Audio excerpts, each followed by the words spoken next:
तर मग आता ऑटिझम किंवा ADHD असलेल्या मुलांचे पालक तुमच्याकडे कोणत्या समस्या घेऊन येतात? सो एक तर बऱ्याच वेळेला असं होतं की मुलांना हे प्रॉब्लेम आहेत हे पालकांना खूप उशिरा लक्षात येतं आणि ते लक्षात येण्याची सुरुवात शाळेत घातल्यावरती होते.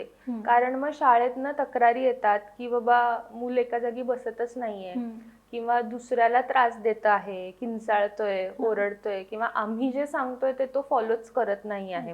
आणि मग पालक येतात की अरे ह्या अडचणी शाळेतनं येतात आणि मग आता आम्ही घरी ऑब्झर्व करतो तर घरीही तसंच होतंय.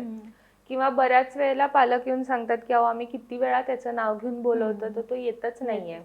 आणि ADHD म्हणाल तर एकतर एका जागी बसत नाही हा भाग आणि त्याच्यामुळे काय होतं आणि इनअटेन्शनचं मिक्सचर किंवा अकॅडमिक्स मध्ये प्रॉब्लेम येतात की मग शिकवलंय ते समजतच नाहीये, बऱ्याच वेळा शिकवावं लागतंय तर ही लक्षात राहत नाहीये. सो हे मोस्टली ह्या कंप्लेंट्स घेऊन पालक येतात आणि मग बाकी गोष्टी ज्या थोड्याशा सांगितल्यावर पालकांच्या लक्षात येतं प्रॉम्प्ट दिल्यावर की अरे हे पण तो करतोय की खाण्याच्या बाबतीत पिकीपणा की असं एखादं स्टिकी फूड खाणार नाही किंवा जेली असेल तर ती थुंकून टाकतील, केळं खाणार नाहीत, फळांच्यातलं काहीच खातील, कुरकुरीत असेल तरच खातील.